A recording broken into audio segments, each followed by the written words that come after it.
Hello the student of class 10।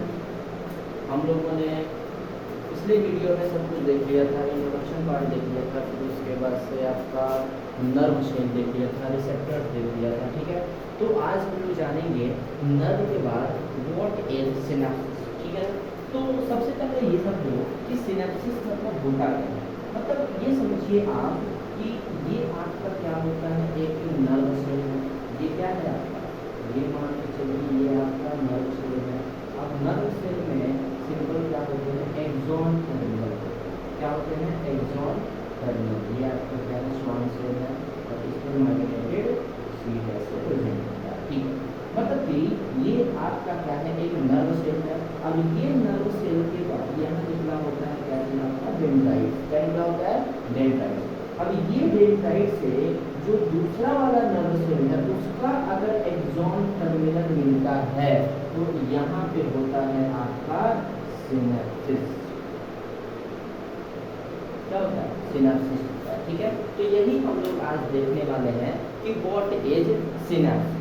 ठीक है, तो देखो भाई सिनेप्सिस के बारे में बात करते हैं। तो सिनेप्सिस क्या है, a point of contact between the terminal branch of axon of one neuron with the dendrites of another neuron is called synapsis. जैसा कि हमने यहाँ पे बताया है कि ये आपके क्या है, एक नर्व सेल है और दूसरा यहाँ पे क्या होता है, दूसरा यहाँ पे अगर नर्व सेल है, एक क्या क्या होता है, एक्सॉन टर्मिनल होता है और दूसरे का क्या होता है, डेंड्राइट्स होता है। और वो दोनों क्या है, अगर सिनेप्सिस करते हैं तो कैसे करते हैं वो देखो। सिंपल देखो, ये आपका क्या है, डेंड्राइट्स वगैरह है।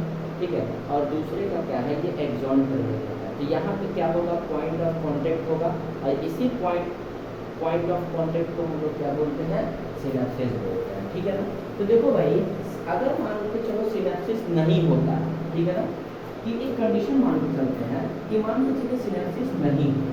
अगर सिनेप्सिस नहीं हुआ तो जो इम्पल्स है, क्या है आपका, जो इम्पल्स है वो एक न्यूरॉन से दूसरे न्यूरॉन तक नहीं पहुंचेगा।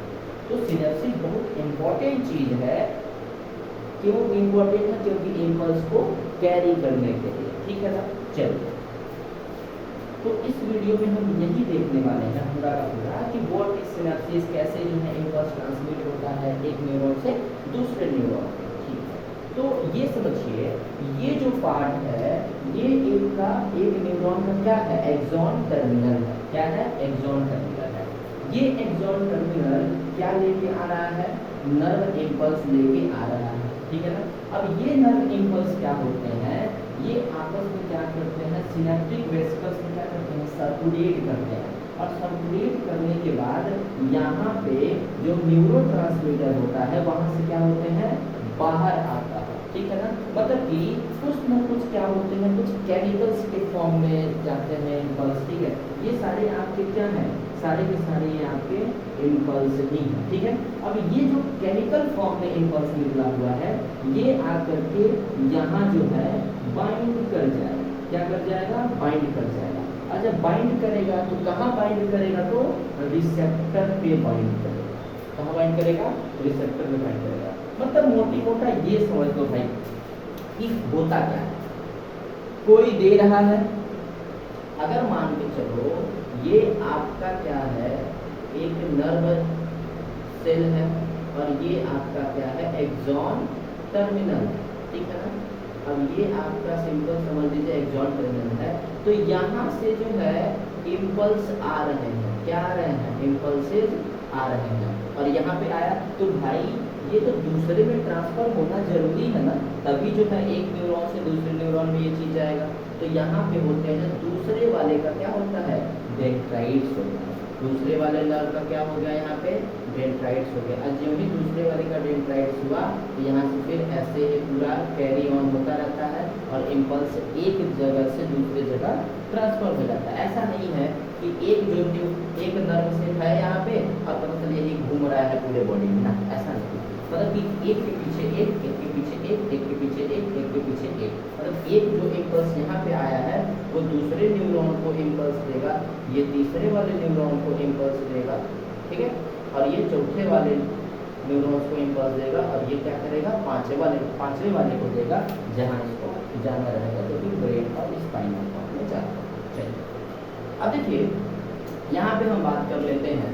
तो सिंपल हम क्या बोल रहे हैं, हाई है आपका एक न्यूरॉन, इम्पल्स कैरी हुआ दूसरे में, दूसरा वाला तीसरे में, चौथा वाला पांचवें में कर दिया। चलिए अब देखिए हमने सेकेंड वीडियो में बताया हुआ है कि आपका जो भी इम्पल्स होता है वो अगर माइलिनेटेड न्यूरॉन है, क्या है, माइलिनेटेड न्यूरॉन है, तो जो इम्पल्स होते हैं वो तेजी से जाते हैं, ठीक है, और नॉन माइलिनेटेड है तो थोड़े स्लो जाते हैं, ठीक है। तो यहाँ पे देखिए जो सिनेप्सिस हम बनाए हुए हैं, इस सिनेप्सिस में ये जो डिफरेंस है, मतलब कि ये जो एक्सॉन टर्मिनल है और जो ये डेंड्राइट्स है, बीच में जो जगह बचता है उसको हम लोग क्या बोलते हैं, सिनेप्टिक क्लेफ्ट बोलते हैं। सिनेप्टिक क्लेफ्ट मतलब कि इसमें मान के चलिए ये भी आपका क्या है, एक समझिए न्यूरोट्रांसमीटर है, मतलब कि ये क्या करते हैं, न्यूरोट्रांसमीटर का मतलब सिंपल होता है कि ये क्या करते हैं, कुछ चीजें सिक्रीट करेंगे ताकि ये क्या कर सके, अपना जो केमिकल है इम्पल्स है वो क्या कर सके, सिक्रीट कर सके, ताकि वो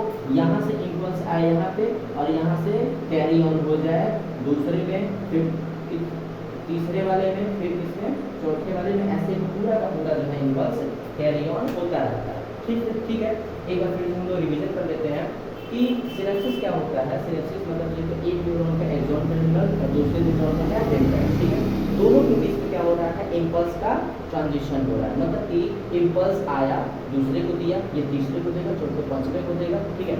तो अब देखो इसमें सबसे ज्यादा मेन रोल किसका होता है, चैनल्स का होता है। किसका होता है, चैनल्स का होता है। यहाँ कैल्शियम चैनल्स लगे होते हैं ताकि वो कैल्शियम के आयंस मिलते ही वो क्या होते हैं, एक्टिव हो जाते हैं, और जो भी एक्टिव हुए तो यहाँ पे केमिकल सिक्रेट करते हैं और ये केमिकल क्या होते हैं, रिसेप्टर बाइंड करते हैं और इम्पल्स जो है ऐसे कैरी ऑन होता रहता है, ठीक है। तो हम लोग नेक्स्ट वीडियो में नेक्स्ट टॉपिक की बात करेंगे।